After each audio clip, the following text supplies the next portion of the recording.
తెలంగాణ ప్రభుత్వం డిజిటల్ కార్డులు అంటే రేషన్ కానీ ఇతర కార్డులు, హెల్త్ కార్డు కానీ ఇతర పథకాలకు సంబంధించిన కార్డులు అన్నీ కలిపి ఒకే కార్డు, సింగిల్ కార్డు రూపంలో చేయాలన్న ఆలోచన తెలంగాణ ప్రభుత్వం చేయాలనుకుంటుంది. ఎందుకంటే ఇటువంటి సింగిల్ కార్డు అంటే digital card already Haryana, Rajasthan, Karnataka రాష్ట్రాలలో ఈ మధ్యనే చేయడం జరిగింది.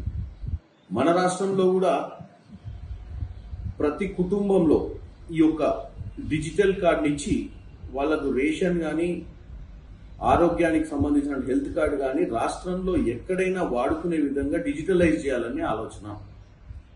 దీంట్లో కుటుంబ సభ్యులందరినీ చేర్చాలని. అయితే కుటుంబ సభ్యులు కూడా కలయికలు కానీ ఎప్పుడన్నా కుటుంబ సభ్యుల్లో మార్పులు చేర్పులు వచ్చినప్పుడు ఇది ఒక కంటిన్యూ ప్రక్రియగా అక్కడ ఉన్నటువంటి జిల్లా అధికారులు కొంతమంది కొన్ని శాఖను అప్పగించి ఈ అప్డేట్స్ అనేది ఎప్పటికప్పుడు చేయాలని ఆలోచన ముఖ్యమంత్రి రేవంత్ రెడ్డి గారిది.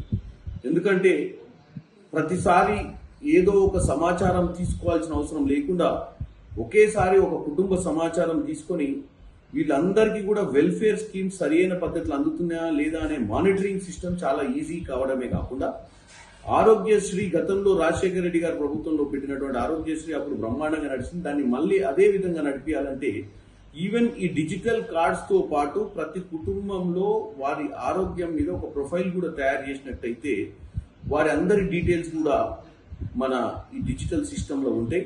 వారికి ఏదైనా సమస్యలు వచ్చినప్పుడు కూడా వాటిని పరిష్కరించడానికి చాలా ఈజీ అవుతుందన్న ఒక ఆలోచన. దీనికి సంబంధించి పైలట్గా అంటే ముఖ్యంగా పోయిన నెల 3 రోజులు కొంతమందిని అధికారులను ఈ 3 రాష్ట్రాలకు పంపించి అక్కడ చేసినటువంటి డిజిటల్ కార్డుల మీద ఒక అవగాహన తీసుకుంది. అక్కడ ఏమైనా తప్పిదాలు అంటే అక్కడ తీసుకున్న కార్డు మన దగ్గర ఇంప్లిమెంట్ చేయడానికి ఉన్నటువంటి వ్యత్యాసం అంటే ఏమన్నా ఇష్యూస్ అంటే అక్కడ తీసుకున్న కార్డుల వల్ల కూడా ఏమైనా ఇష్యూస్ ఉన్నాయా కూడా ఐడెంటిఫై చేసి రమ్మన్నారు. ఎందుకంటే ఇక్కడ మనం ఇంప్లిమెంట్ చేసినాక సామాన్యునికి కష్టాలు లేకుండా ఉండాలని చెప్పి.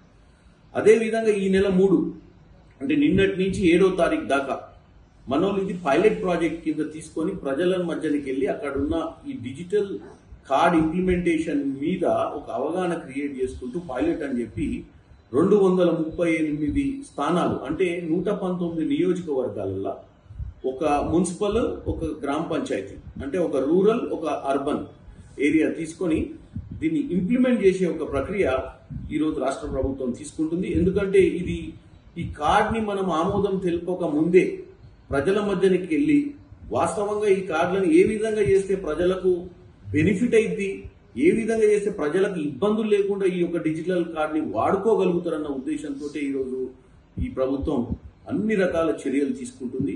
సో ఈ 7వ తారీఖు కల్లా ఇక్కడ జరుగుతున్నటువంటి 238 స్థానాల్లో 119 నియోజకవర్గాలలో ఈ యొక్క ప్రక్రియ నడిచిన తర్వాత దీనిపై వచ్చే చర్చ ముఖ్యమంత్రి గారు మళ్ళీ పౌర సరఫరాలు, తర్వాత ఆరోగ్య శాఖ, మిగతా శాఖలన్నిటితో కూర్చొని వాళ్ళు ఇచ్చినటువంటి వాళ్ళు ఈ 238 స్థానాలలోకి వెళ్ళి తిరిగి వచ్చిన తర్వాత అక్కడ ఉన్న పరిస్థితులన్నింటినీ సమీక్ష చేసిన తర్వాత ఈ సింగిల్ డిజిటల్ కార్డ్ అనే కార్యక్రమాన్ని ప్రభుత్వం చేపట్టబోతుంది.